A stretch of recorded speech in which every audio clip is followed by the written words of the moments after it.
Hello, spirit. Where are you going? I go over hills and valleys, through bushes and thorns, over parks and fenced-in spaces, through water and fire. I wander everywhere faster than the moon revolves around the earth. I work for Tanya, the fairy queen, and organize fairy dances for her in the grass.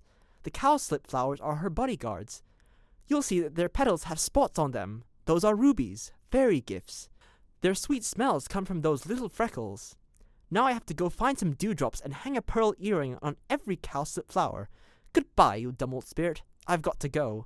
The queen and her elves will be here soon. The king's having a party here tonight. Just make sure the queen doesn't come anywhere near him, because King Oberon is extremely angry. He's furious because she stole an adorable boy from an Indian king. She's never kidnapped such a darling human child before, and Oberon's jealous. He wants the child for himself, to accompany him on his wanderings through the wild forests. But the queen refuses to hand the boy over to Oberon. Instead, she puts flowers in the boy's hair and makes a fuss over him.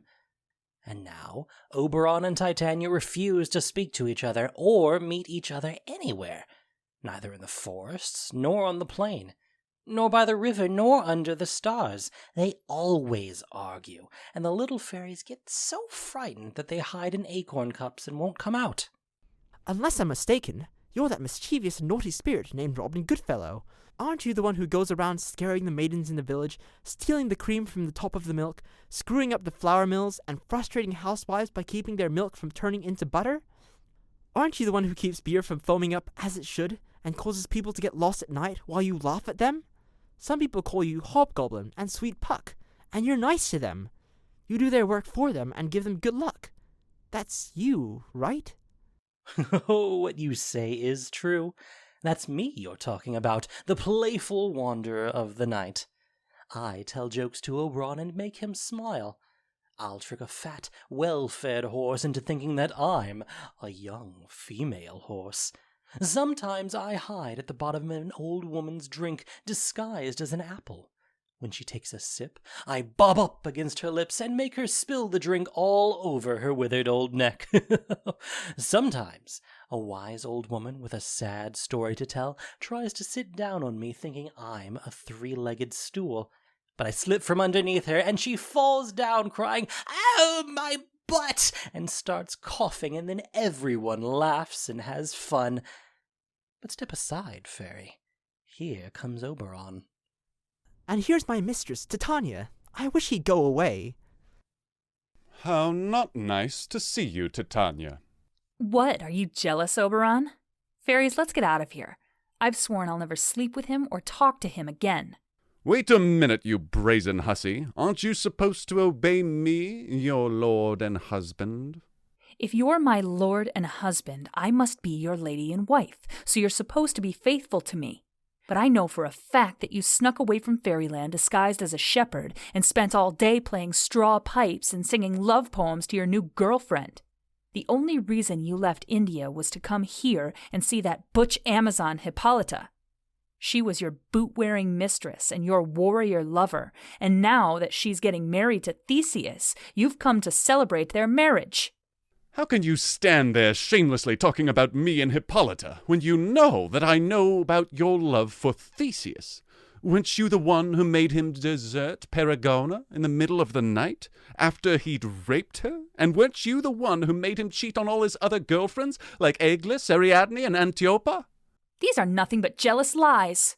Since the beginning of Midsummer, my fairies and I haven't been able to meet anywhere to do our dances in the wind without being disturbed by you and your arguments. We haven't been able to meet on a hill or in a valley, in the forest or a meadow, by a pebbly fountain or a rushing stream, or on the beach by the ocean without you disturbing us. And because you interrupt us so that we can't dance for them, the winds have made fogs rise up out of the sea and fall down on the rivers so that the rivers flood, just to get revenge on you. So all the work that oxen and farmers have done in plowing the fields has been for nothing, because the unripe grain has rotted before it was ripe. Sheep pens are empty in the middle of the flooded fields, and the crows get fat from eating the dead bodies of infected sheep. all the fields where people usually play games are filled with mud, and you can't even see the elaborate mazes that people create in the grass because no one walks in them anymore, and they've all grown over. It's not winter here for the human mortals, so they're not protected by the holy hymns and carols that they sing in winter, so the pale, angry moon who controls the tides fills the air with diseases. As a consequence of this bad weather and these bad moods, the seasons have started to change. Cold frosts spread over the red roses, and the icy winter wears a crown of sweet summer flowers as some sick joke. Spring, summer, fertile autumn, and angry winter have all changed places, and now the confused world doesn't know which is which. And this is all because of our argument. We are responsible for this. Do something about it, then. You have the power to fix it. Why would Tanya want to argue with her Oberon? All I'm asking for is to have that little human boy as part of my crew. Get over it. I won't give up this child for all of fairyland. His mother was one of my worshippers, and we always used to gossip together at night in India, sitting together by the ocean and watching the merchant ships sailing on the ocean. We used to laugh to see the sails fill up with wind so that they looked like they had big pregnant bellies, as if the wind had gotten them pregnant. She would imitate them, since she was already pregnant with the little boy, and she would go sailing over the land herself to go get me little presents, and come back carrying gifts like she was a ship coming back from a voyage. But since she was a mortal, she died giving birth to that boy, and for her sake I'm raising him, and will not give him up. How long do you plan to stay here in this forest? Maybe after Theseus's wedding day. If you behave yourself and join us in our circle dance and moonlight celebrations, then you can come with us. If not, leave me alone, and I'll stay away from your turf. Give me that boy, and I'll come with you. Not for your entire fairy kingdom. Come, fairies, let's go. We're going to have an out-and-out brawl if I stay any longer. Well, go on your way, then. You won't leave this grove until I've paid you back for this insult. My dear Puck, come here. You remember the time I was sitting on a cliff and I heard a mermaid sitting on a dolphin's back sing such a sweet and harmonious song that it calmed the stormy sea and made the stars shoot out of the sky so that they could hear her better? Yes, I remember. That same night I saw Cupid flying from the moon to the earth, with all of his arrows ready. You couldn't see him, but I could.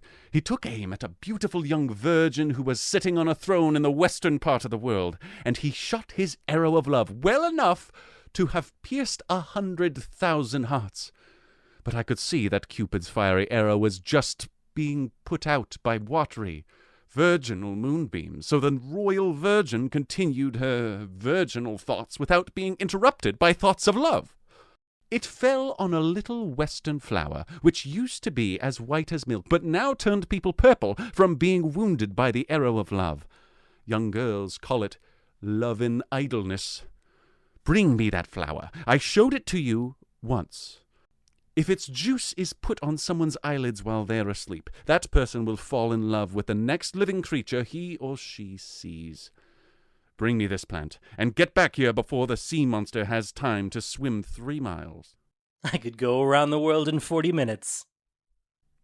When I have the juice of that flower, I'll trickle some drops of it onto Tanya's eyes while she's sleeping.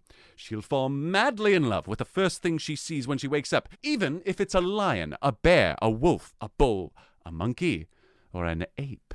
And before I make her normal again, I can cure her by treating her with another plant. I'll make her give me that little boy as my page.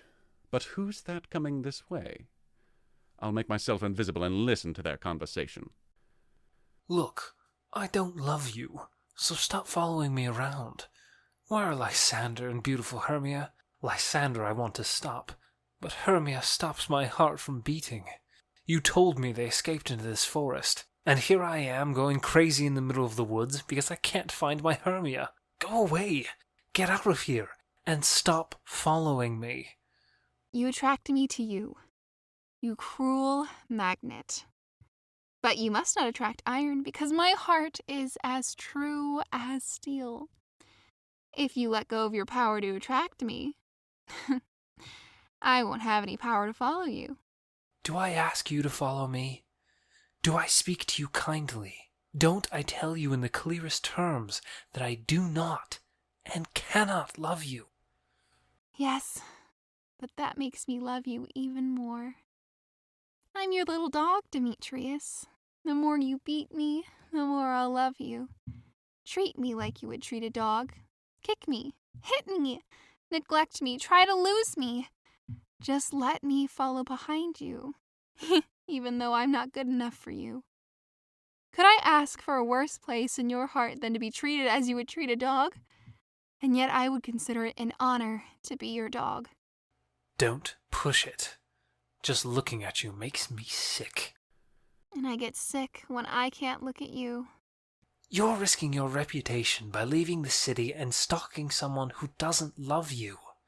Standing around alone in a deserted area in the middle of the night isn't the best way to protect your virginity. I rely on your virtue to protect me. And because I can see your shining face, it doesn't seem like nighttime to me.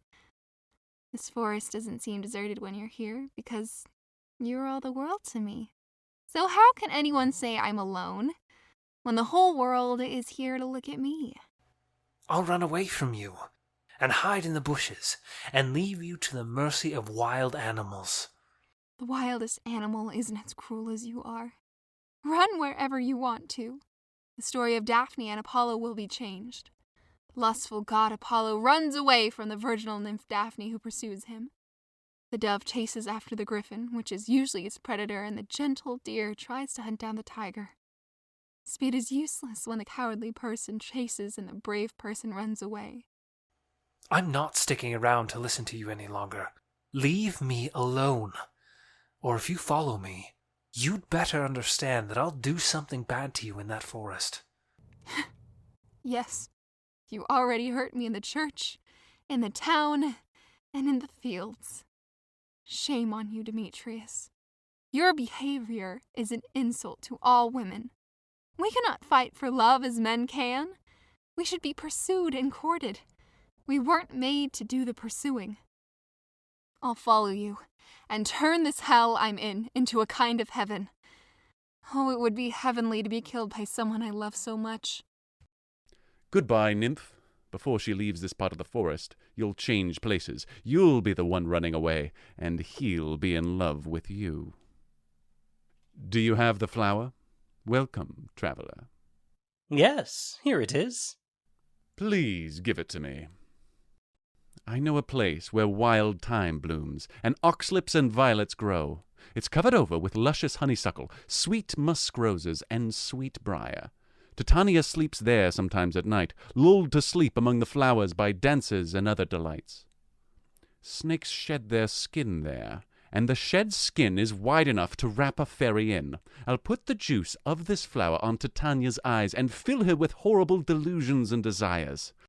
You take some of it too, and look around this part of the forest. A sweet Athenian lady is in love with a young man who wants nothing to do with her. Put some of this flower's juice on his eyes, and make sure to do it in such a way that the next thing he sees will be the lady. You'll be able to tell it's him because he's wearing Athenian clothes. Do it carefully, so that he'll end up loving her more than she loves him. And then make sure to meet me before the roosters crow at dawn.